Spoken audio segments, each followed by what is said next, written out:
Greetings and welcome to the arcade. This is episode 24.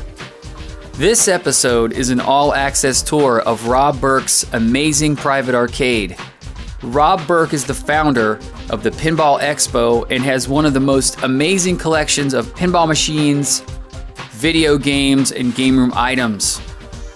Rob is hosting the first annual Video Game Expo this August 25th through the 27th in Chicago, Illinois. Please visit www.avgrexpo.com for more information. Okay, let's get this started. Jeff, let's go, man. Come on, I want to show you the basement. Rob, I've heard some great things about this arcade. You know, I got some really cool stuff here, too. This is from Mad Magazine. For those people who have read Mad, this is the actual artwork for the cover of Mad Magazine. Oh, wow. That's something you don't see every day. And this is for those people out there who like Jerry Springer. Oh. Got a chance to meet that guy. Oh, yeah. But all right, everybody. You're looking here at my collection, Jeff, that spans, let's say, maybe from the mid-'70s up till today. Just buying and trading games. Inside here is probably some of the first games I got. And a lot of these games are games I played growing up, but for me here, I'm in my 60s, but these are games that I really liked, Space App and Carnival and Phoenix. Those are some of my more favorite games. Oh, yeah. Back here we got Burger Time and Frogger. And of course, everyone played Space Invaders and Asteroids. So these are the games that kind of got me interested in video. And the old games people like, man, they're just, that's where it's all about. I totally agree. And over here, we've got more. Amazing. So this is just part of the collection here that we have in the basement. Got a Star Wars, Rob. We got a Star Wars cockpit. My son likes this one, Fisherman's Bait. I'm not sure why, but he likes that. That's all right. Wacko. That's one he likes. Yeah, Wacko is a great one. You don't see Wacko every day with the very slanted cabinet there. Yeah, it's a fun one. Q-Bird, of course. This is one that he was really dying to get for a long time, and everyone, it's on their hit list. The Paperboy is a real fun game. Tron, I bought this one locally. I see it's not working right now. The screen's acting a little goofy, but we'll have to fix that. Assault came locally. You know, I advertise in the paper, so occasionally I do pick up some games. Assault was one of them. Tapper, I don't know why he likes Tapper. He's only 14 years old, but he likes Tapper. Uh-oh. But this is his favorite, Food Fight. I don't know what it is about it. Everyone seems to like Food Fight. I bought this thing through the internet, and the guy who had it was asking, you know, it's kind of pricey for it, but it was such a beautiful job on the cabinet. Looks like it just came out of the box. So yeah, it's beautiful. We were happy to get that. This game here, I enjoyed playing when I was growing up, Missile Command. And yeah, Kix is great. And there's more over here, so let's keep looking. Yeah, let's look around. You know, I got to ask you something, Jeff. I never asked you who you're voting for president. For me, however, I'm voting for Alfred E. Newman, so, I mean, you can vote for whoever you want. Or, of course, you can vote for Yoda. I am voting for Yoda. I think we're going to vote for Yoda. But being involved in the amusement industry, I like the arcade games as well. These are some really fun games here. More over here. This Hoop Fever's probably played more than any games I have here at the basement. You know what? I used to play this. I love this game. Cool. And then, of course, we got the pinballs. And this game here, believe it or not, came from Japan. One of the guys that Pinball Wizard? Yeah. No, the Twilight Zone. Oh, the Twilight Zone. One of the guys that comes to our show, he operates these games. And I had bought some games from him in the past, but his games are so clean, and he's always treated me right with the price. So this came from Japan, believe it or not. Oh, it's beautiful. Cue Ball Woods, you know, Attack from Mars is a popular game among collectors. And all along here, we've got a lot of hits. I don't know why, for Data East, I always like this Checkpoint. And it's a fun game. And why this is off, I don't know. Let's find out. Uh-oh, Circus Voltaire. Yeah, one of my favorites. Why it's off. Whirlwind. It goes on and on and on. By the way, I wanted to show you guys something else. This is pretty much what I kind of grew up with, was the EM games. Here's a nice selection here. Wow. But I'm curious, how many of you guys that watch your show know about Ultraman? Anyone that's an Ultraman fan, contact me and I'll send you a gift. Oh. But Ultraman came out in the late 60s here in the States. And, of course, the voices were dubbed over into English. But this is my collection for years and years going to Japan. In Tokyo, it's still a very popular icon.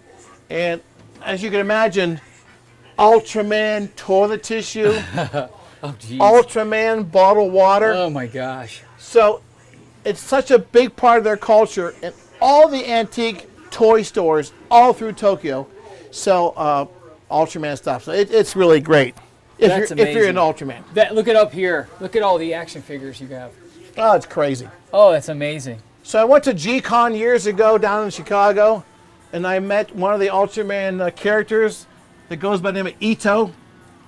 And that was a great thrill to see that guy. Oh, cool. So there was 1997, back when I was a baby. That is awesome. So we're going to go in this room here.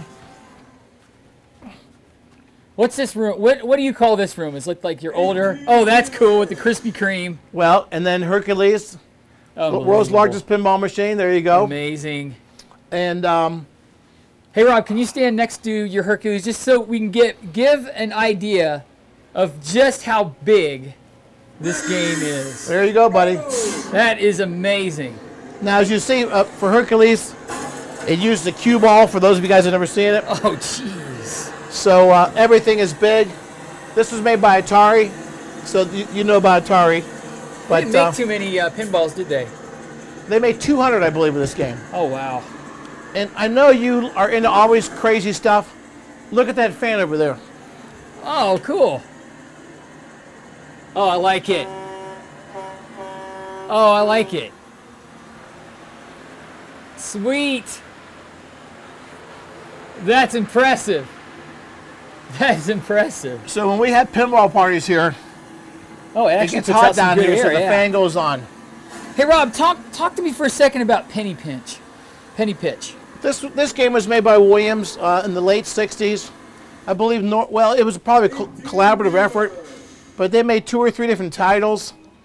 But the object of the game is to spin the wheel and get as close as you can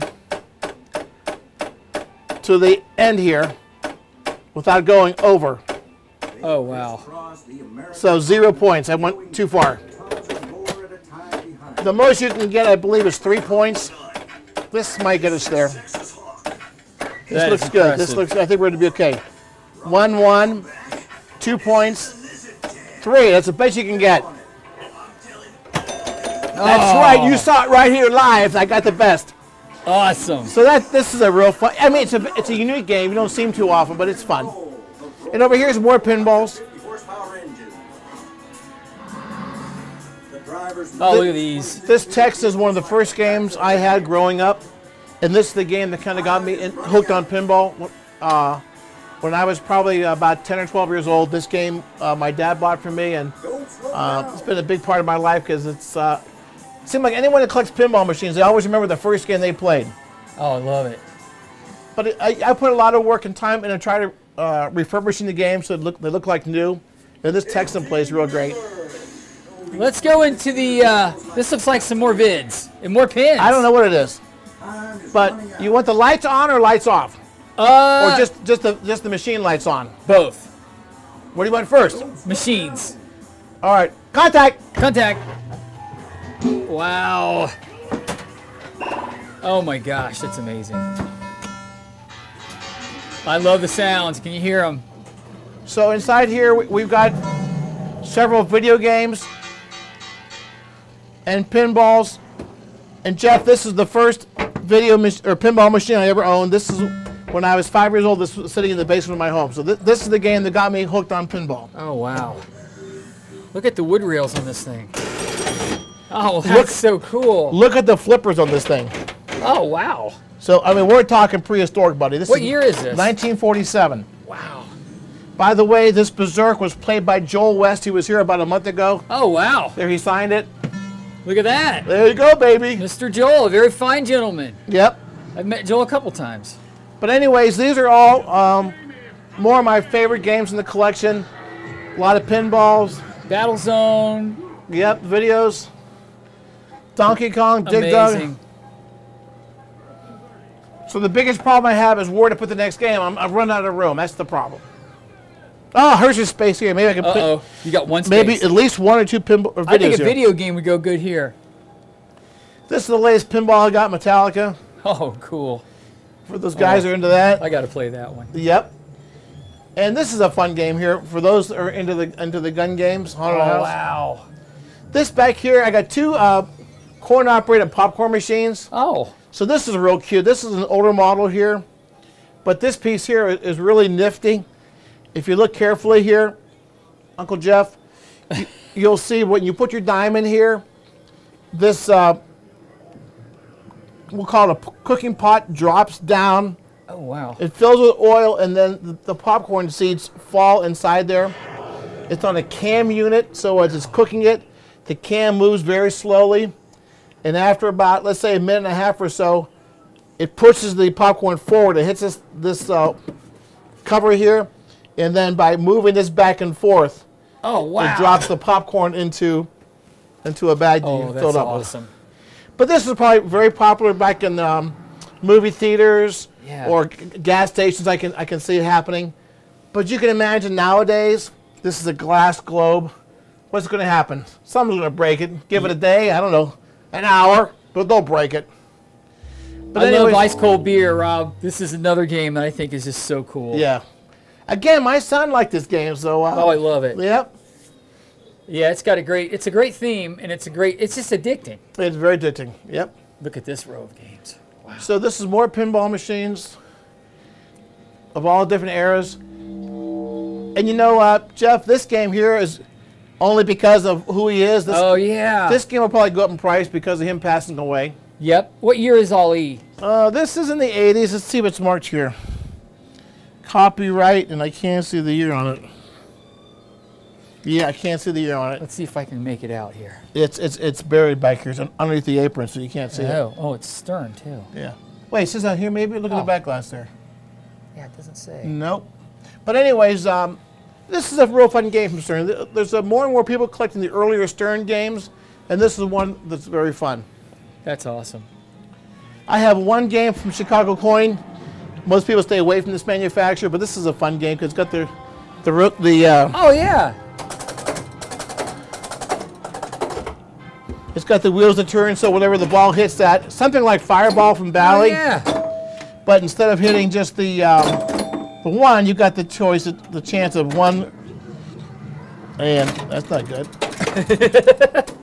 You'll have to practice some more. I am not a champ of playing pinball, but That's I like okay. to collect them. Oh, I see. You can spin off real fast and randomly. Yeah, so you got either side that you can bounce off of, but this must have been their answer to Fireball. Oh, wow. I love it. Like Very good. You know, in your game, I'm going to say this. I've seen a lot of collections. Your games are beautiful condition. Yeah, I tried real hard to get them clean. It's amazing. And they're all working. Yep. This is a game that a lot of guys like to collect Stern. It's a hard one to find. Sea Witch. Oh, wow. This is a desirable one among that is cool. for Stern games. That. Yeah, that's beautiful. What's interesting is Gary Stern, who worked there at the time when his dad was running it, he's not real familiar with a lot of these older games. So if I show him a picture, he might recognize it or remember the story. But overall, you say, hey, about Sea Witch, or how about this game, or Catacomb. Oh, geez. It doesn't really ring a bell to him. But another Stern game there. That's amazing. I don't think I've ever seen this one before. And that's why you're watching the show right now. Love it. For all you in TV land. Rob, how many games do you think you've got down here? Oh, my gosh. Do you know offhand? Don't know. Like a count? I think about 80 or 90. Jeez. This is the one I got recently, Congo.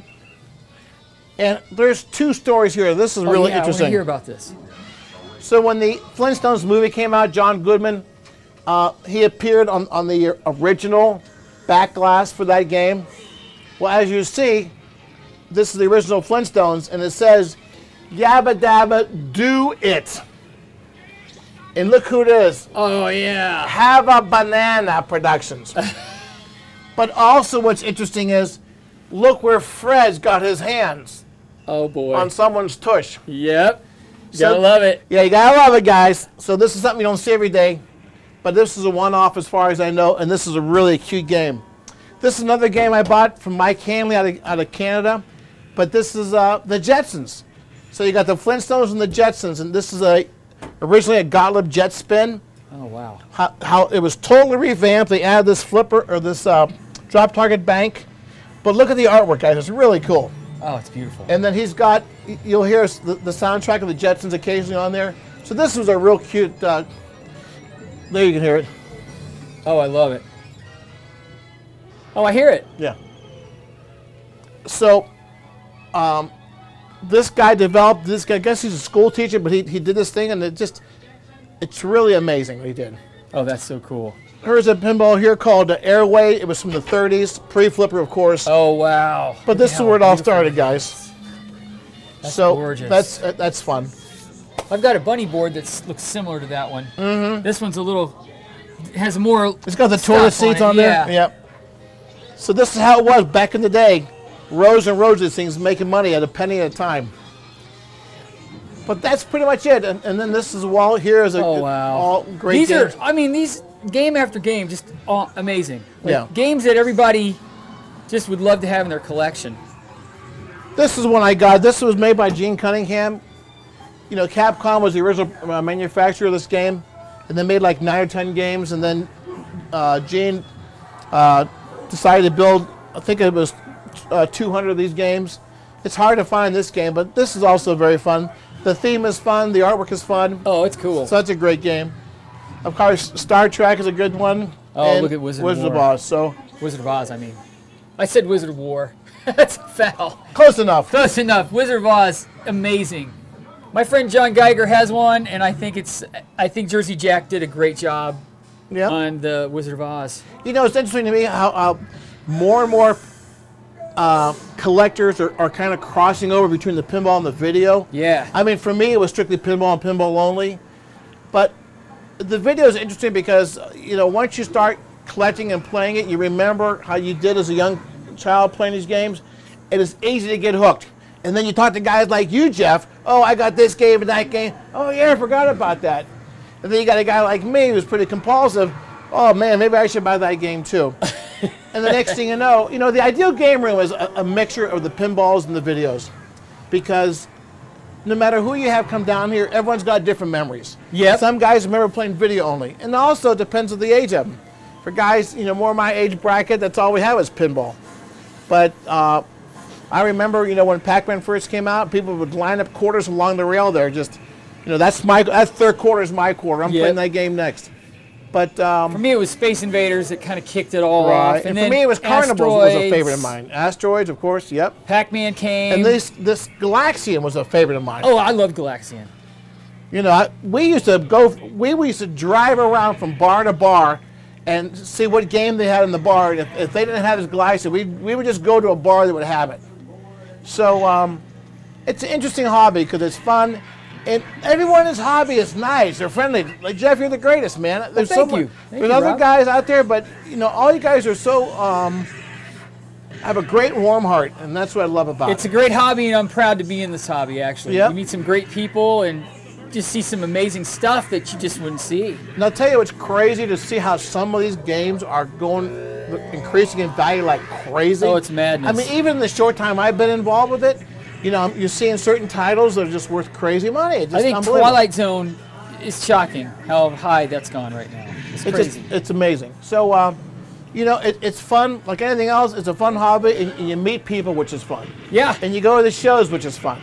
And you connect, and you have friends for a lifetime. So, if you guys want to be part of the action, want to meet me, come to my show, baby. avgrexpo.com. I think it's going to be a great show. Yeah, we're going to have a lot of fun people, and I'm there to make sure you guys have fun. And it's going to be a late night, but we're going to have some good laughs. And all the games will be set for free play. So, guy like you, Jeff, no charge. I love it. Play free all night. No charge. Hopefully we'll see you guys there. Hey, Rob, I want to thank you for giving me this tour. You got it, buddy. For you, no charge. Oh, thank you. But anyone else there in video land that are watching this on YouTube or whatever, give me a call if you're in the area. Come on down, man. Yeah, it's going to be amazing. Problem. All right, Rob. See ya. See ya.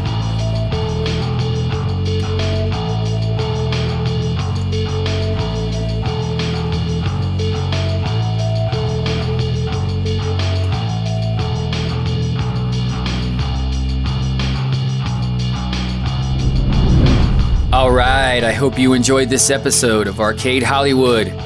Special thanks to Rob Berk for giving us the full access tour of his incredible private arcade. Please check out www.avgrexpo.com for more information regarding the first annual Arcade, Video, and Game Room Expo.